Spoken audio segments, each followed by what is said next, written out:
Hello students welcome back to OEP Odisha education platform पिलान आज गोटे अमेजिंग सेशन आम आनीचे यही अमेजिंग सेशन में आम धातु और अधातु विषय जो मोस्ट इम्पोर्टाट मोस्ट प्रोबाबल आम सब्जेक्टिव क्वेश्चन आसबार चांसेस बहुत अधिक अच्छी से बाछिकी मुझे सिलेक्शन करके इम्पोर्टाट क्वेश्चन गुड़िक मुझे आनी बुझला तेबे यही क्वेश्चन आम समस्त कौन पॉसिबल क्वेश्चन मैं 2 मार्क्स 3 मार्क्स 4 मार्क्स एगुड़िक आलोचना करवा बुझे जब तुम एगुड़िक पढ़ी जाऊँ ये तुम निश्चित ग्यारंटी गोटे क्वेश्चन तुम परीक्षा आसो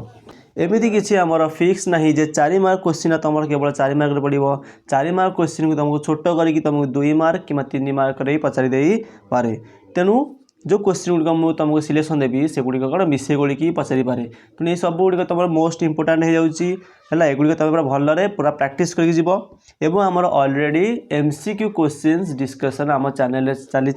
सेगुड़िक जाकि तुम चेकआउट कर बिना कौन समय डेरी आम आलोचना करवा आम जो इंपोर्टाट क्वेश्चन गुड़िक 2 मार्क क्वेश्चन आम कौन कौन आसीपे देख कैल्सिनेशन रोस्टिंग दुटा प्रक्रिया धातु धातु मोस्ट इंपोर्टाट ये पचारि दे पारे एवं तुमको उदाहरण भी पचारि दे पारे तापर सेकेंड कौन हो पारे गोटे धातु एम यहाँ वैद्युतिक विशोधन प्रणाली रे शोधन करने एनोड कैथोड एवं विद्युत विश्लेषण रूपे कौन नि जाए कौन व्यवहार करा जाए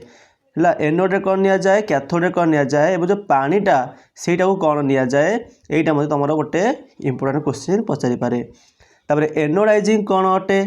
या कहीं किपर व्यवहार करा जाए यहीटा मतलब तुम क्वेश्चन पचारि दे पारे तापर नाइट्रिक एसिड को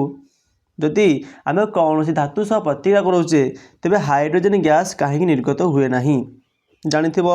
अन्य जो अम्ल गुड़िक अच्छा मुख्यतः कौन धातु सह प्रतिक्रिया कले धातु गुड़िक से अम्ल सह प्रतिक्रिया कले हाइड्रोजन गैस निर्गत होता है किंतु नाइट्रिक एसिड जदि आमर कौन कौन सी धातु सह प्रतिक्रिया करुच्ची तेबे हाइड्रोजन गैस निर्गत हुए ना। नेक्स्ट देखा एम्फोटेरिक ऑक्साइड कौन अटे ये गोटे बहुत इंपोर्टाट क्वेश्चन हो यार उदाहरण तुमको पचारि दे पारे तापर अम्लराज माने आक्वारेजिया क्या कहती यार गुण को वर्णना कर गुण मुझे लिखिनी गुण को तुम देखिकी जीव तापर यह प्रतिरोध करने आम कौन सब उपाय अवलंबन करवा से गुड़िक देखिकी जीव। नेक्स्ट क्वेश्चन आयनिक देख 3 मार्क क्वेश्चन ये आसला आमर 3 मार्क क्वेश्चन कौन देखा आयनिक यौगिक क्या कहती आयनिक यौगिक क्या कहती है कौन सी गोटे आयनिक यौगिकर तुमको सूत्र देदेव एवं तुमको यार गठन पचार गठन कहले इलेक्ट्रॉन डट्स रचना एवं क्रॉस चिन्ह देकी जो आम चित्र कर गुड़िक तुम पचार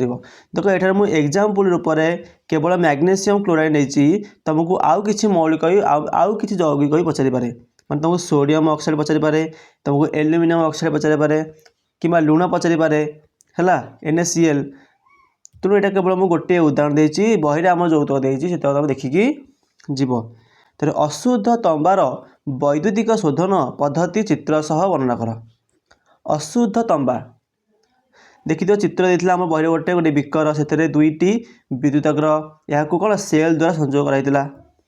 है तेणु प्रोसेसटा केमिति हुए आम एमिति गोटे अशुद्ध धातु को आम परिष्कार करवा से प्रोसेसटा को तुम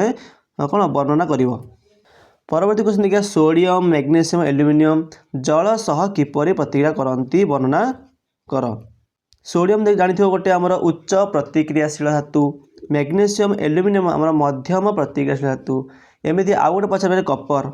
कपर गोटे निम्न प्रतिक्रियाशील धातु यही धातु गुड़िकर जल सह केमिति प्रतिक्रिया होता है जानी कौन अधिक प्रतिक्रियाशील धातु जल सह तीव्र प्रतिक्रिया करे आउ मध्यमटा आमर कौन गरम जल सह प्रतिक्रिया करे एवं कपटा आमर बांफ सह प्रतिक्रिया करे तेणु एगुड़िक तुम पढ़ी लिख और तुम रासायनिक प्रतिक्रिया भी पचारि पारे तेणु रासायनिक प्रतिक्रिया विशेष रूप से ध्यान देकी जाइथिबो। धातु और अधातु मध्य भौतिक धर्मगत पार्थक्य तेणु ये तुमको पचारि दे पारे भौतिक धर्म धातु और अधातु मध्य भौतिक धर्म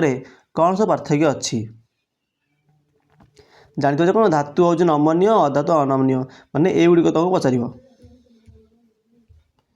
तापर आज आम लास्ट स्लाइड एम 4 नंबर क्वेश्चन डिस्कसन करवा 4 मार्क क्वेश्चन सक्रियता क्रमर ऊर्ध्वर थिबा धातु गुड़िक किपरि निष्कासन करा जाए।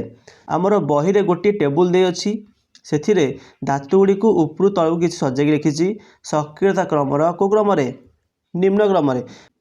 माने टेबुल रे उच्च प्रतिक्रियाशील धातु ऊपर अच्छी निम्न प्रतिक्रियाशील धातु तले अच्छी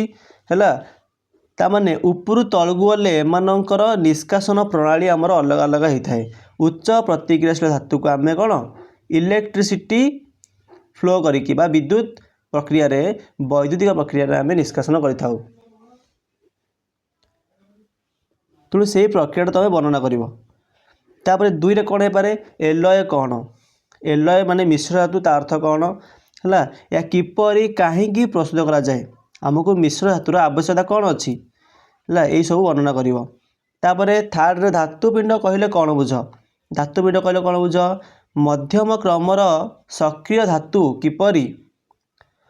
निष्कासन करा जाए मध्यम धरण माने मैग्नेशियम आउ एल्युमिनियम एगुड़ी केमिति धातुपिंड आम निष्कासन करवा से प्रक्रिया तुम वर्णना कर। ये जहाँ सब मु मोस्ट प्रोबाबल क्वेश्चन कहली एगुड़िकर आंसर तुमको गोटे नोट आकार मिल देखिए तो ये हूँ हाथ लेखा नोट एथिरे सबू किछि लिखाई सबू किछि आंसर तुमको ये मिल जमीती कि गोटे यदि क्वेश्चन मुझे उठेबी कौन देता आमर देख एम्फोटेरिक ऑक्साइड कथा पचारी लिखाई एम्फोटेरिक ऑक्साइड तापर आउ गोटे क्वेश्चन कौन हो पारे आउ गोटे क्वेश्चन कौन देती जल सह प्रतिक्रिया देख ये सोडियम अच्छी जल सह प्रतिक्रिया कैल्शियम एल्युमिनियम लुहा एमानकर जल सह प्रतिक्रिया लिखाई आउ गोटे थी अम्लराज देख अम्लराज लिखाई गुण भी लिखाई आउ कौन थी आमर ये देख धातुपिंड धातु निष्कासन तो मध्यम धरणर जो सक्रियता क्रम जो मध्यम धरणर अच्छी धातु एमानक निष्कासन प्रक्रिया क्वेश्चन गोटे थी देख ये मध्यम धरणर धातु गुड़िक आमको दुईटी रूप में मिलती कौन कार्बोनेट आउ सल्फाइड रूप में मिलती कार्बोनेट को आम कैल्सिनेशन सल्फाइड को आम रोस्टिंग प्रक्रिया आम कौन निष्कासन करवा। तेणु ये सब क्वेश्चन आंसर तुमको ये गोटे नोट आकार मिल जाव। तो जदि ये नोट टी तुम पाइबा चाहूँच तो कमेंट सेक्शन में नोट्स लिखिकी मेसेज कर जहाँफल से नोट्स प्रोवाइड कर दि जाव। देख एमती कहले तो गोटे नोट्र गोटे चैप्टर नोट्र प्राइस कि 10 टंका कि तुमको मु प्राइस पूरा फ्री माने पूरा संपूर्ण फ्री रे नोट्स देवी गोटे शर्त जदि तुम चैनल को सब्सक्राइब कर वीडियो को लाइक कर सांग मान सहित वीडियो लिंक को शेयर कर बुझेगा कौन कर सब्सक्राइब आग आग लाइक आग पुणी कमेंट सब्सक्राइब लाइक आ कमेंट जदि ये 3टा तुम कर तुमको नोट्स टी पूरा फ्री रे मु देदेवी एवं मेसेज कर लिख सर नोट्स दरकार ताकू नोट्स लिंक मु पठेदेवी। तो आज भिडियो एतिकी आशा कर भिडियोटी पूरा पसंद आसो पूरा मस्त लगी तो भिडियोटी को लाइक दबा और देखा आम आउ गोटे भिडियो।